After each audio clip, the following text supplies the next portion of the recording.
Oke, balik lagi di channel Pecandu Film. Kali ini gue bakal ngebahas sebuah film pendek karya Sinias Jogja yang udah menjadi hot issue lah di jagat netizen Indonesia karena menuai banyak pro dan kontra.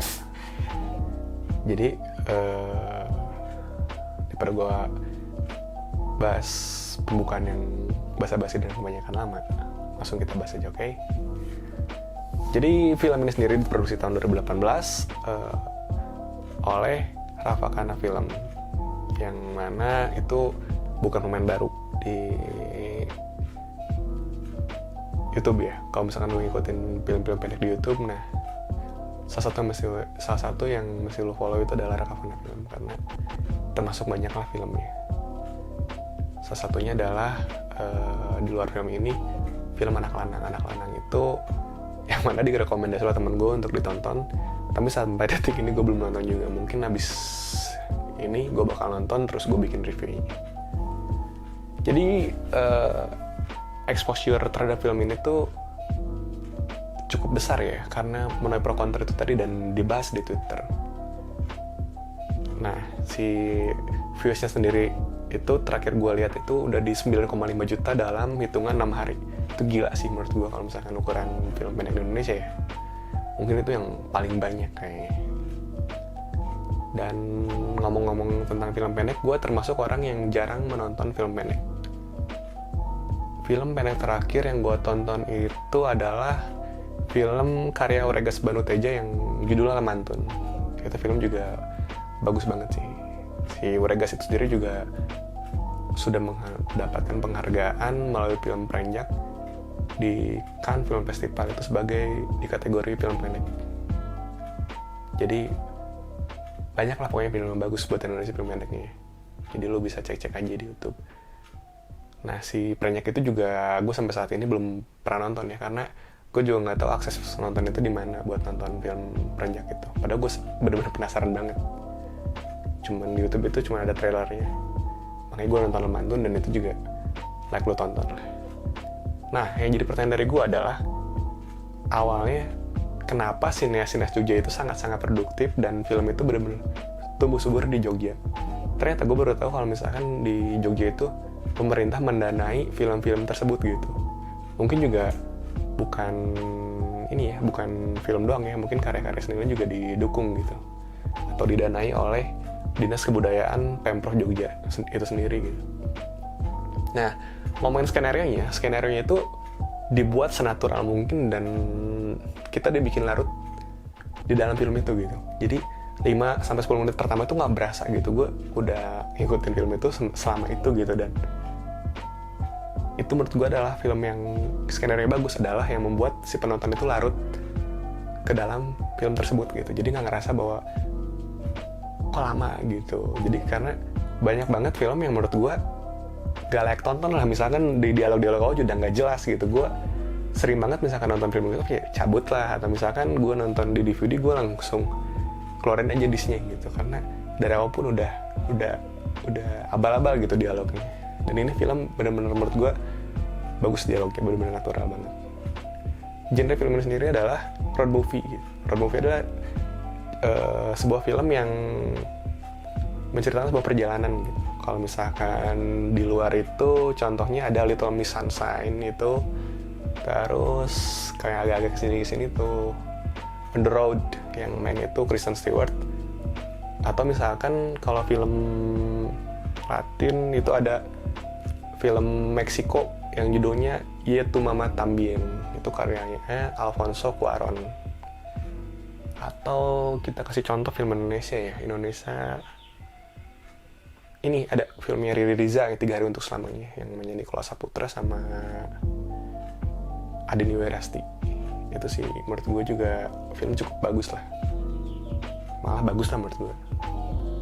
Nah, kita langsung aja ke film yang Tilik ini ya. Jadi secara garis besar film ini bercerita tentang segerombolan ibu-ibu yang menyewa truk untuk menengok bulurah yang sakit. Itu sih dari ceritanya. Cuma di tengah perjalanan itu muncul kayak isu-isu yang beredar di kalangan ibu-ibu itu gitu. Jadi ada satu sosok yang namanya Dian, yang menurut si Butejo itu, si tokoh sentral di film ini, janggal gitu. Maksudnya kok dia kayak kerjanya ya gitu-gitu doang tapi bisa dapat banyak duit gitu. Nah langsung dikonter sama si namanya itu, si ibu itu, satu lagi si Yuning namanya ya, Bu Yuning itu, si Yuning itu kayak jangan dulu menuduh-nuduh kalau misalnya belum ada buktinya gitu. Terus di sepanjang perjalanan tuh ya dia ceritain kayak buktinya inilah, kayak si Dian itu muntah-muntah dan sebagainya gitu. Nah terus si isu yang diangkat di film itu bener-bener kayak isu mudahnya mudahnya isu hoax itu menyebar gitu.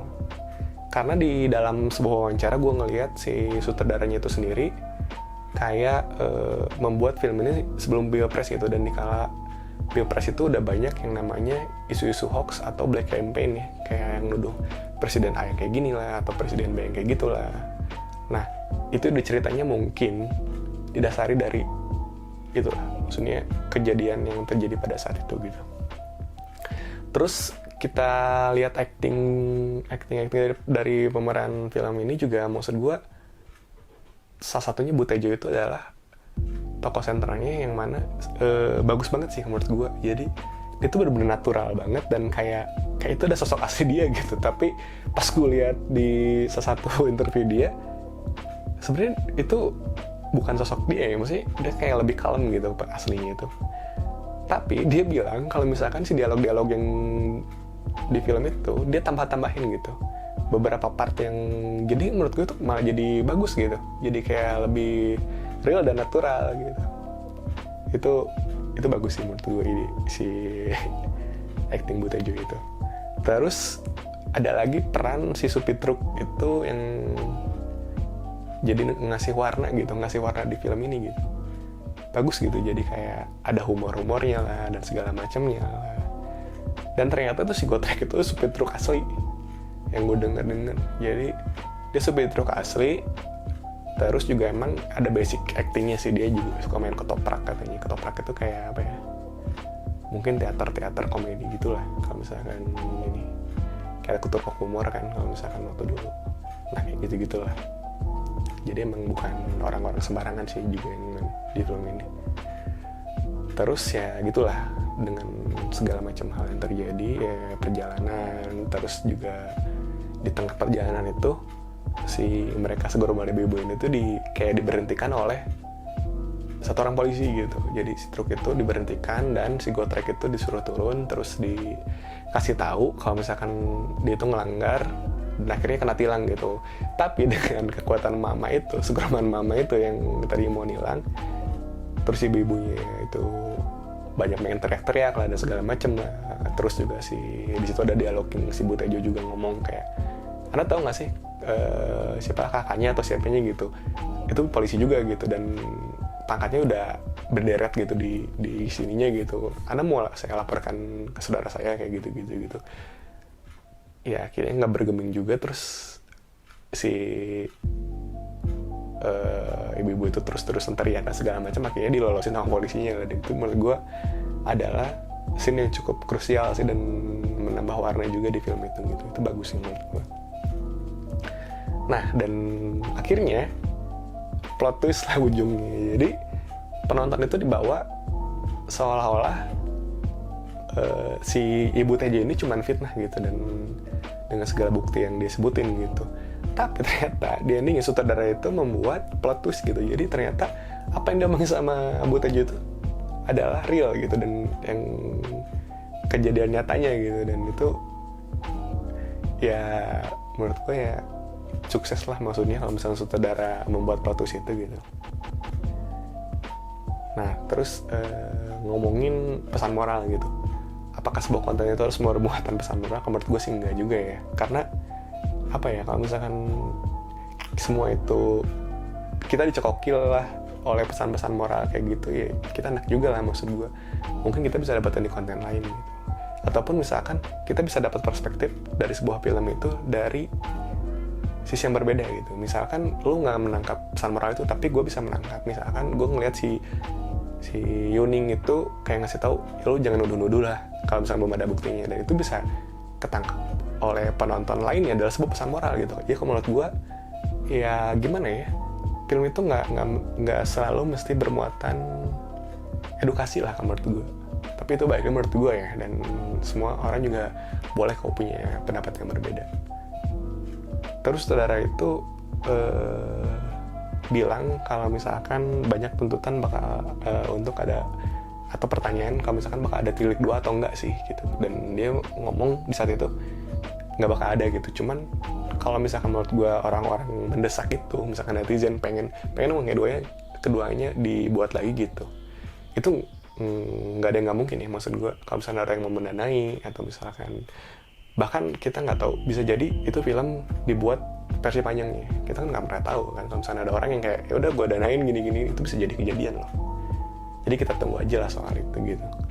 Nah, jadi kesimpulan film ini, kalau menurut gue, jadi kelebihannya itu gue bahas dulu lah, dari kelebihannya dulu ya. Jadi kalau kelebihannya itu satu, ini film mengangkat kultur atau budaya yang mungkin nggak semua orang bisa dapetin itu di kampungnya gitu, atau di daerahnya gitu, termasuk gue gitu. Dengan fenomena yang orang nengokin seseorang gitu, yang jarak jauh, mereka menggunakan truk gitu, dan itu gue nggak pernah tahu gitu. Dan gue selalu suka film-film yang bermuatan kultural gitu lah, atau budaya-budaya yang nggak umum gitu. Itu satu. Terus keduanya adalah ini film ada subtitle Inggrisnya gitu. Itu menurut gue adalah sebuah hal yang krusial sebenarnya menurut gue. Karena apa? Film itu bakal dipahami oleh atau mendapatkan penonton lebih besar lagi ketika ada subtitle Inggrisnya. Maksud gue apa? Karena jadi banyak orang yang, jangankan dulu di luar negeri lah, maksudnya di Indonesia aja banyak orang-orang yang kurang kurang paham gitu maksudnya, dan tidak bisa mengartikan bahasa Indonesia dengan baik gitu. Misalkan orang-orang Indonesia yang tinggal di luar lama, atau misalkan yang ini, itu juga benar-benar sangat berguna gitu. Dan yang lebih pentingnya lagi adalah bisa mencakup bangsa luar juga gitu, orang-orang yang di luar juga bisa mengakses itu gitu.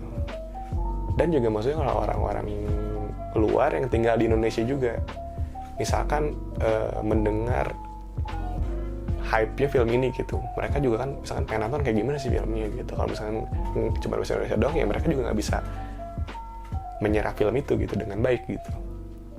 Terus kalau misalkan ngomongin kekurangannya, jadi kalau kekurangannya itu kalau menurut gue, satu, peran si Buta Joyo terlalu dominan sih kalau menurut gue. Jadi karakter-karakter yang lain itu disalip gitu. Dan juga acting si Buta Joyo itu benar-benar gila sih menurut gue. Itu kalau misalkan ada Oscar, dapat Oscar saya dia kayaknya. Nah, terus konflik yang terjadi gitu. Kalau misalkan menurut gue, kalau si Yuning itu sendiri pas konflik dan berdebat soal tentang informasi yang belum valid itu, jadi bakalan lebih bagus kalau misalkan ada yang ngedukung dia gitu, ngedukung si Bu Yuning ini, misalkan kayak ya benar tuh gini-gini segala macam. Kalau menurut gue itu konfliknya bakal lebih greget sih kalau menurut gue ya itu. Terus berikutnya itu kalau menurut gue si peran Dian itu kurang, jadi scene Dian itu kurang. Bakal lebih bagus kalau misalkan diceritain lah background si Dian itu kenapa melakukan hal itu gitu, maksudnya apa yang melatar belakangi Dian itu melakukan hal itu menurut gue bakal lebih bagus sih. Terus apalagi yang kurang, kayaknya udah sih itu doang palingnya. Jadi kalau menurut gue misalnya ada pertanyaan layak nggak film ini ditonton, kalau menurut gue sangat layak ya, karena di era pandemik ini maksud gue tuh, dan mengisi waktu kosong ya, ini sih cukup layak untuk ditonton sih.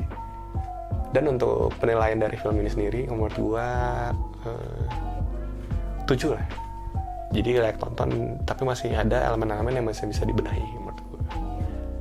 Jadi itu dia review kali ini di Pecandu Film, dari review film pendek Tilik.